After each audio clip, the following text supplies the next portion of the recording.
What's up, everybody? Renfail here, and welcome to this quick guide to the races of Faerun, the Forgotten Realms, and 5th edition Dungeons & Dragons as they apply to Baldur's Gate 3. Each one of these episodes covers one of the races that you can play in the game, and of course, if you want to see our ultimate beginner's guide to all of the races, make sure to check that out as well. But in the meantime, let's get into the race of the day.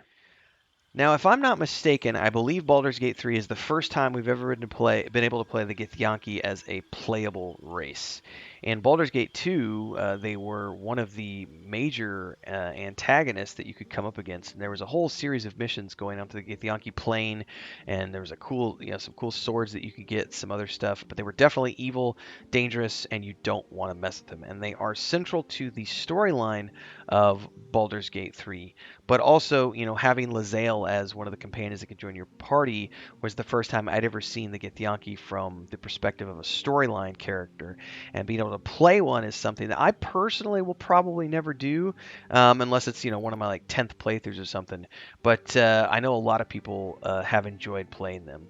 So the base essence here is, from a role-playing perspective, says they have a ruthlessness born from being enslaved by mind flayers. They ride the astral sea atop red dragons, bringing their silver swords and psionic might to bear against any race of the Illithid menace. And they are, out of the box, extremely potent.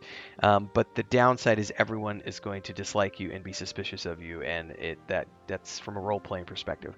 But one of the coolest things you get as a Githyanki is astral knowledge, which gives you proficiency in all skills of a chosen ability. And you basically pick what that is.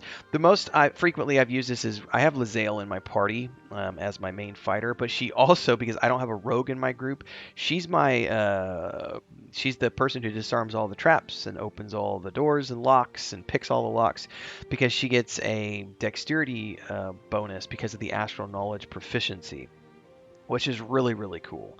As far as cantrip goes, they get a type of mage hand, Githyanki Psionics, and then base versus speed of 9, and you are a martial prodigy based on a lifetime of relentless training, which gives you armor proficiency with light and medium armor, as well as proficiency with short sword, long sword, and great sword. So these are really good at being melee characters, whether it's a paladin, barbarian, or a warrior.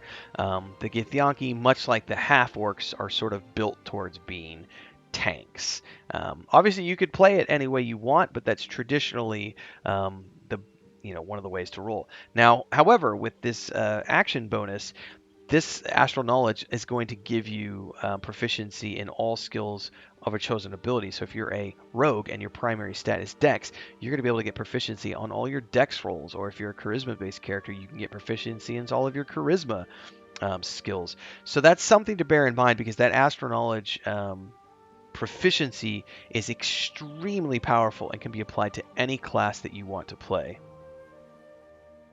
Well, there you have it, everybody. Hopefully you enjoyed this quick guide of the day. And if you want more like this, don't forget to like, subscribe, and hit that bell icon so you never miss an update.